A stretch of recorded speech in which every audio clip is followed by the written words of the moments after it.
delighted that Mark, Lord Sedwill, has agreed to talk to us this morning, and I am sure that he is very familiar to many of you in this room, having had a very long and distinguished career in the civil service. As a child of a lifelong civil servant, I'm always delighted to hear that.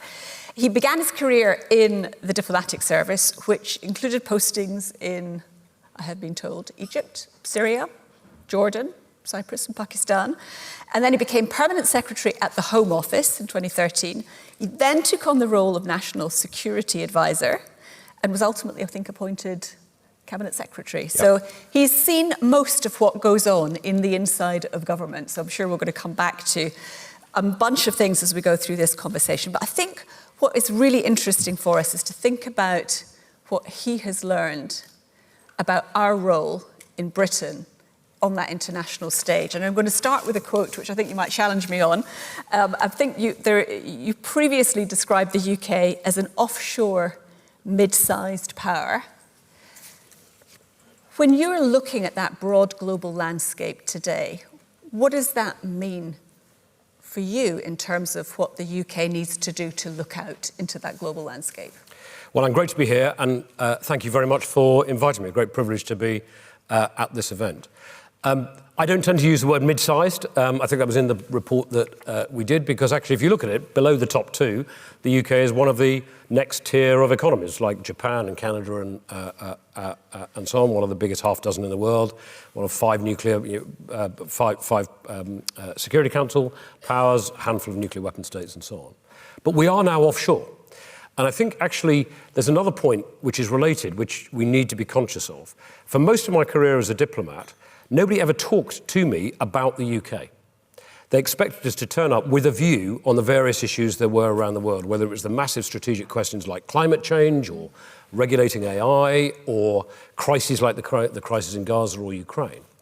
And really, for most of the past decade, not just since the Brexit referendum, but actually since the 2014 referendum on Scottish independence, there's been a sort of almost puzzlement that this country, which essentially was, our domestic politics was essentially just taken for granted, sometimes centre-right, sometimes centre-left, always engaged, always with a view, essentially became introspective. And we spent a decade essentially talking to ourselves about our own national identity, the integrity of the United Kingdom, our relationship with the EU, relationship with the rest of the world.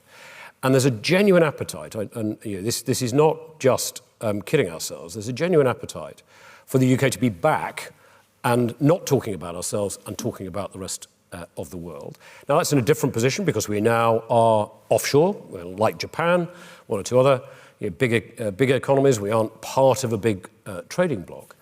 But I do think we have that opportunity to be back out and shaping the international agenda. And of course, there are many countries that are not part of the big trading blocs who look to countries like the UK to understand and not represent, but articulate the interests of countries that are themselves offshore those big trading blocs, as we, as I say, as we wrestle with climate change, as we try to ensure the retreat from peak globalization doesn't lurch into competitive protectionism, as we deal with regulating AI, as we manage the geopolitical crises, etc. So there's a big opportunity for us, particularly if after the election our politics looks as though it has stabilised again, and the polls suggest that it will. And of course, somewhat surprisingly, in contrast to some of our neighbours. Yeah. So I think we might come back to the UK general election, but that's a really neat segue, I think, into, this has been billed as the year of global elections, the year of democracy. And of course, on top of what we already knew was happening, we've had one or two extra snap elections sort of thrown in. Now, in the last panel, there was a question around this conspiracy of silence on the EU. We have seen that conversation begun to happen in this election campaign, which is really the first time since 2016.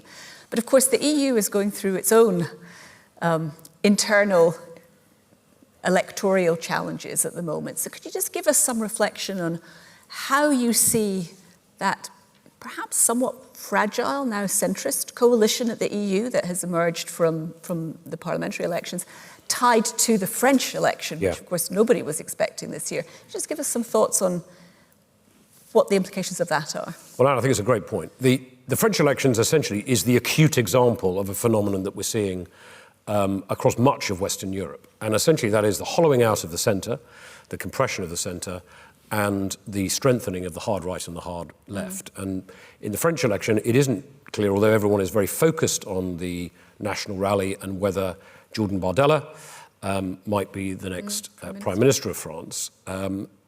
Actually, if you look at the polls, it's the left alliance with Mélenchon who might actually end up as the largest block of seats and could even conceivably get a majority. And of course, both will struggle somewhat to reach out to other parties to construct a stable coalition because of the nature of their own parties. And it is even possible if neither is able to do so, and of course it will be a radical change for France were that the case. We've had cohabitation in France before, but not between a strong centrist and then a left or right sort of radical administration.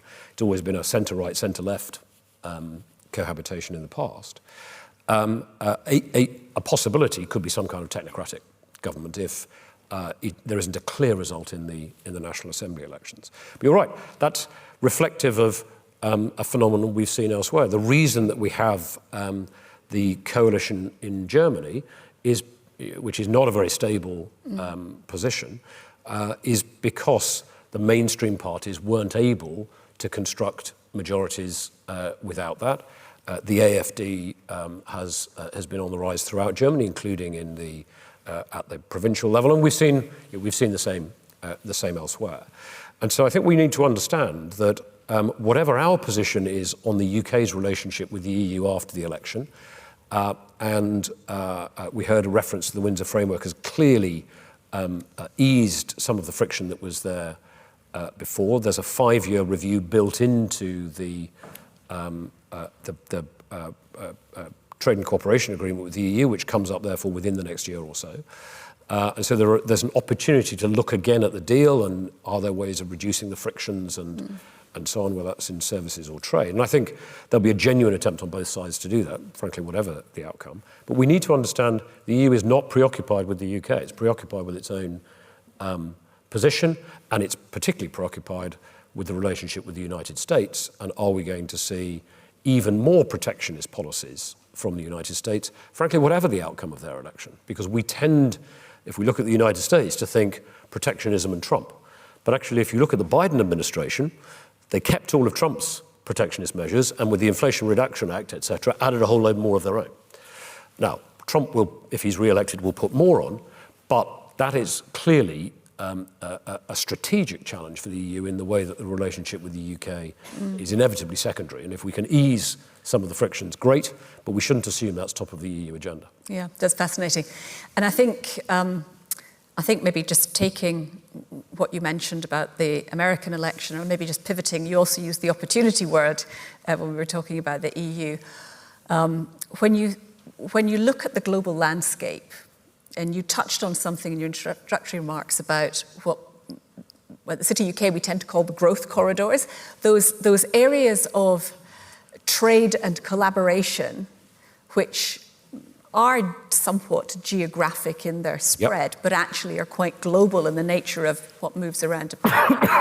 And those are areas where it certainly feels to us at the City UK that there are opportunities that we need to find a new language to help us get involved in. But if we can do that, there are unquestionably new relationships that we can forge in that. Yep. And it's very interesting that, if you've spoken to anybody who's been traveling in the Middle East over the last 6 to 12 months, despite the challenges that there are, the opportunity is huge. So could you maybe just give some reflections, particularly given your diplomatic experience in the region, how you see some of those opportunities opening up to us and what the impact of the US election might be on some of the geopolitics in the region as well? I think there are two areas of the world, two big geographical zones which are essentially beyond our traditional markets. Obviously, there's the North Atlantic and our traditional markets, and those are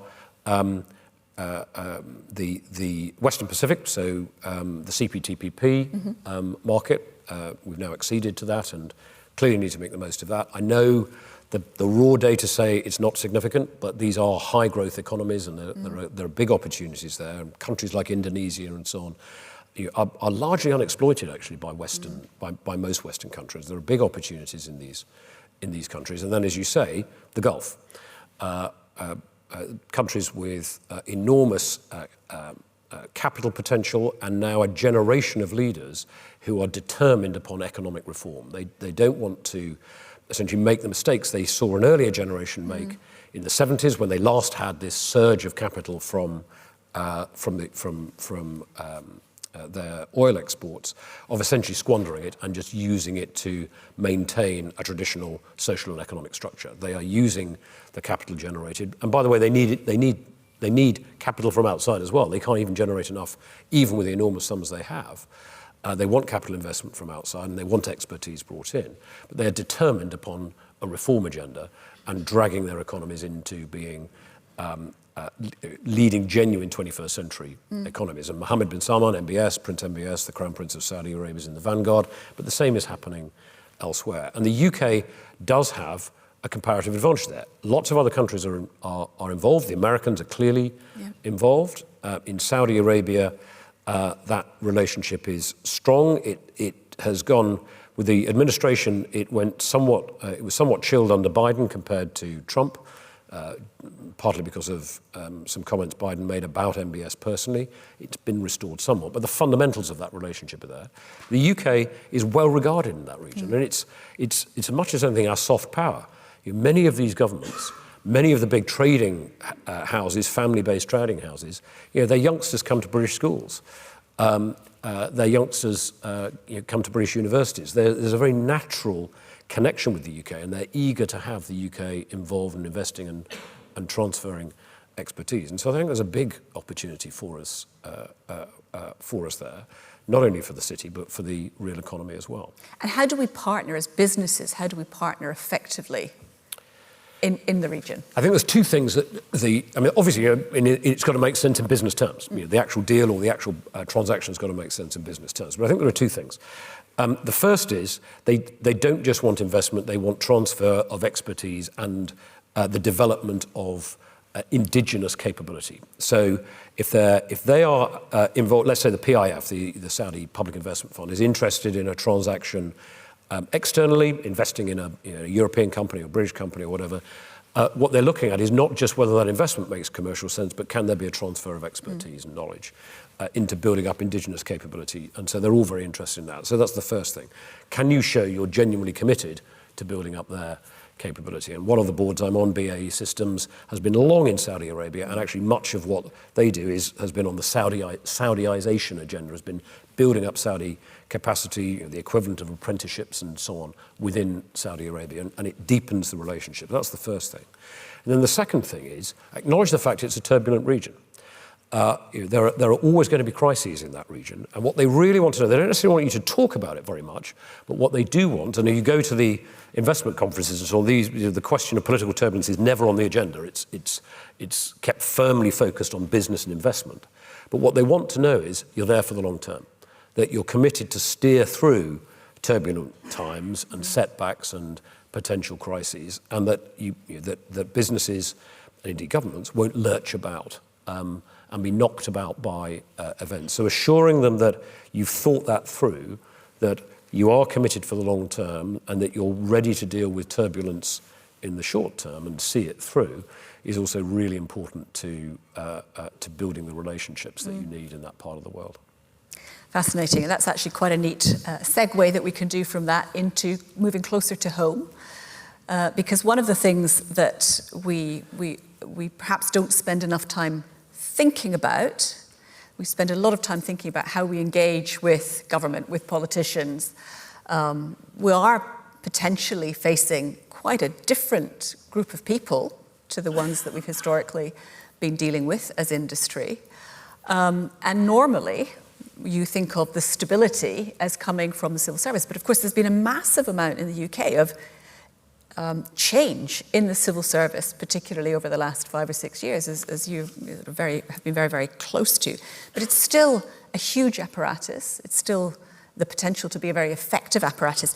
So how, as business, do you think we can re-establish and help partner with the apparatus of the civil service as well as the politicians that we spend so much time. Great question. It's nice if you should use the word churn. I felt a slight twitching between the shoulder blades from an old wound when you were saying that. And, I was careful. Exactly. Very diplomatic of you. So I think a couple of things. Any new government, this, if the poll, assuming the polls are correct, and we have a new government in a week's time, they've been out of power for 15 years, or 14, 15 years. Now, one or two of them, people like Yvette Cooper, John Healey, were ministers towards the end of the last Labour government, but they've still been out of government for a long time, and government's moved on, the nature of the civil service has moved on. Post-pandemic, government system is different. And so any new government coming in, after a long period in opposition, the same was true in 2010, 1997, 79, etc., comes in and has a huge learning curve. And in fact, a new Prime Minister has almost straight away to decide what is the machinery of government going to be. So if it is Keir Starmer, how does he organise government around his missions? Does he want the same departmental structure that he's inherited? And he has to make those decisions within the first 36 hours, 24 hours really, as he appoints a cabinet. And so just recognising the sheer unfamiliarity and the unfamiliarity of people of just being a minister, finding themselves suddenly sitting on top of a big machine, and just the life and pressures of a minister.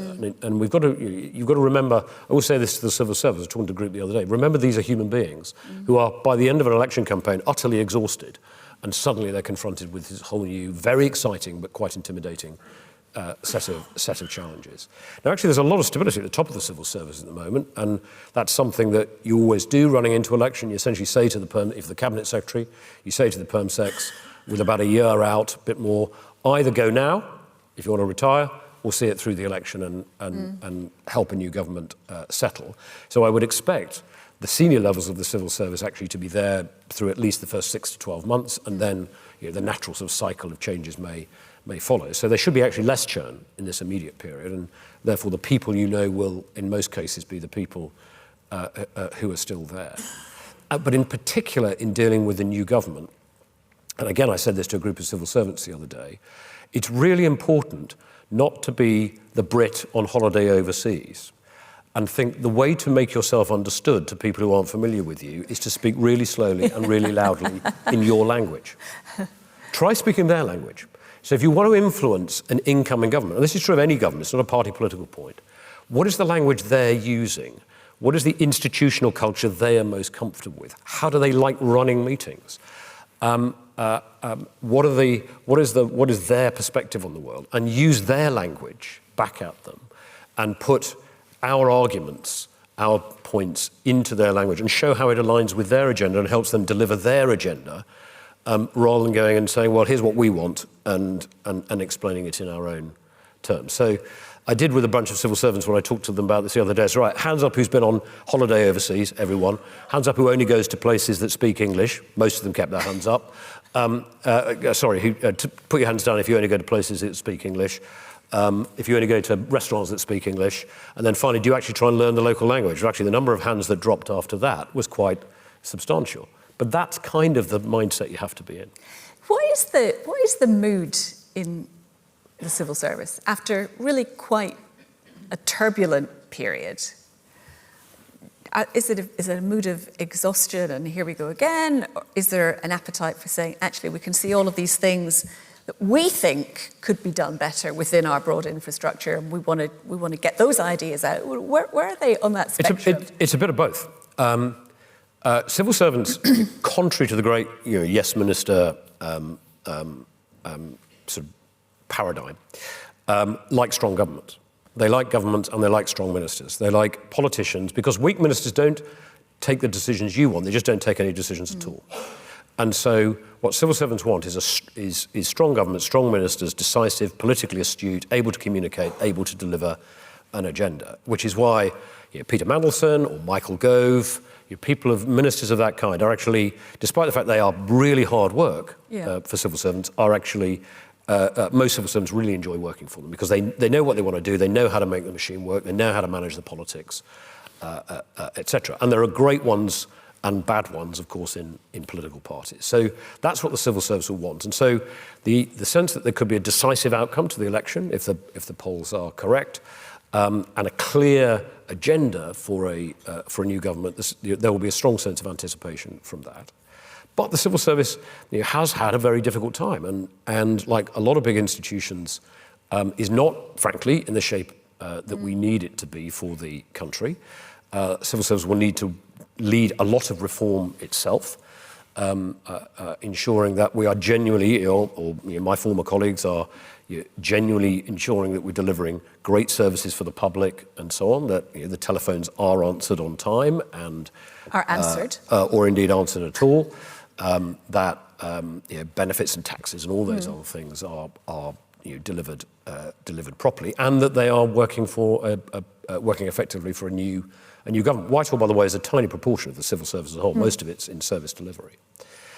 The thing that I think is slightly different this time is after parties have been out of power for a long time, and this was certainly true in 79, 97 and 2010, they tend to come in believing that the machine has essentially been indoctrinated by the very long-serving government that's been there in power, and that there will have to be a reset.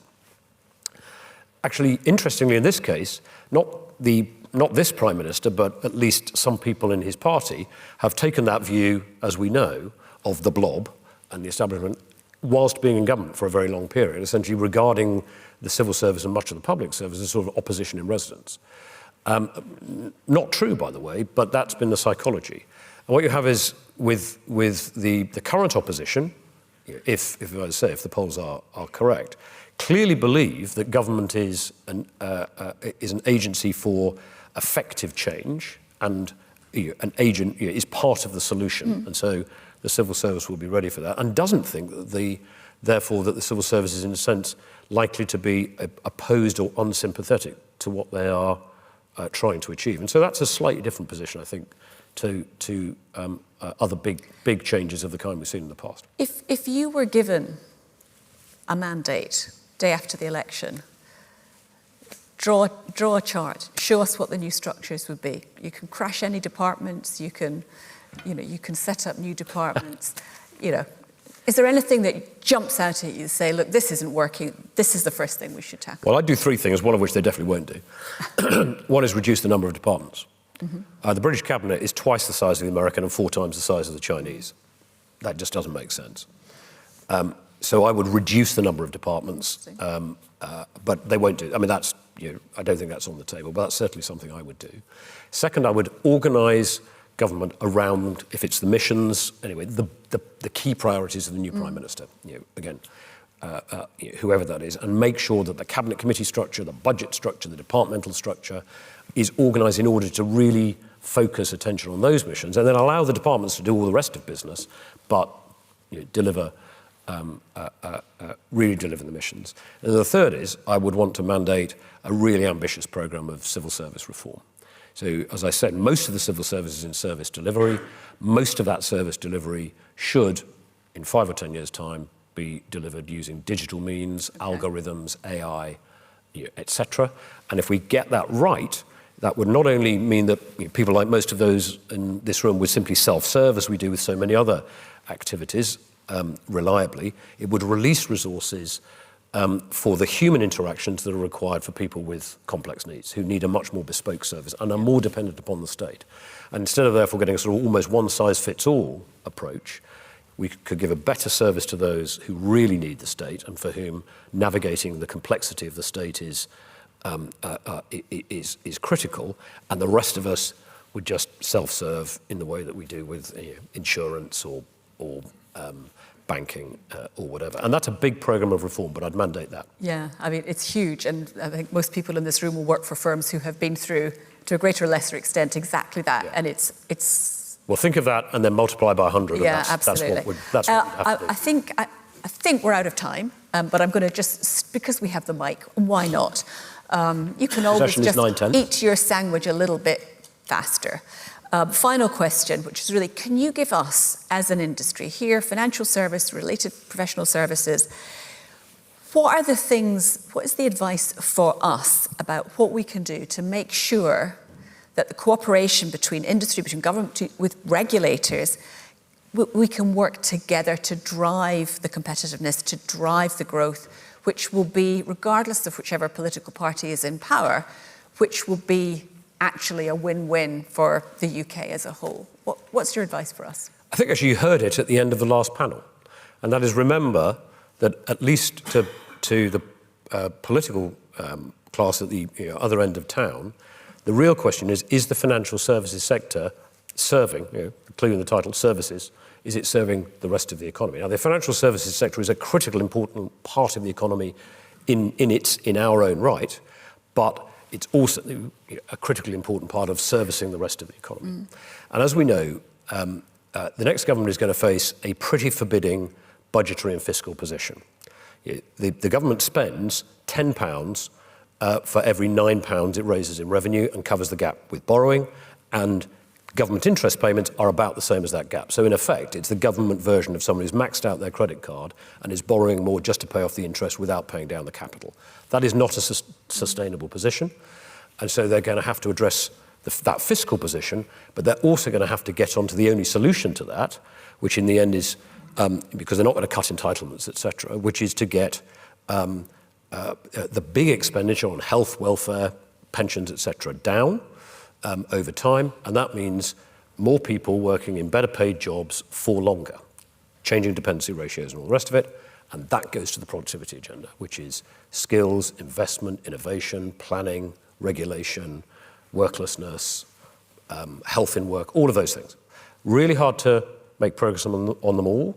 Centre-left governments find it easier to do some, centre-right governments find it easier to do others. The next government's going to have to do all of them all at once if they want to really get growth back up to 2%, let alone 2.5%. So the question for us is, well, how do we help with that? And what is the language that we can develop? Say, here is our contribution to enabling you to do that. Not our contribution to saying, okay, well, we'll do our own thing and we'll be a highly profitable part of the UK. How do we help them address that? What can we do? What are our ideas on changing the rules and incentives around investment? What are our ideas? You heard it at the end of the last panel around streamlining regulation in order to ensure that regulation is effective but not overburdensome, and that we don't essentially dump ever more red tape onto the compliant whilst essentially not really tackling the real problem, which is the deliberately non-compliant, etc. What are our ideas around all of those things? And I think if we do that, and particularly if we can do that in concert with the rest of the economy, the rest of business, who are, whether it's in manufacturing or services or whatever, then we have a pretty powerful case to make. But we have to make the case on those terms, not on terms, and in their language, back to the earlier point, not in terms which sounds as though what we're saying is just allow us to do our own thing, trust us our way, and we're a really important part of the economy, and you just leave us to get on with it and take all this red tape off us, and we'll make a really big contribution. By the way, pay ourselves a huge amount of money while we do it. That isn't going to come over very well. Yeah. I'm caricaturing, but you get the point. Mark, that is a wonderful place to stop. Great advice for us. We could have gone on for an awful lot longer, but thank you so much for joining us today and for giving us your thoughts. Really appreciate it. Thank you, Anne. Thank you very much.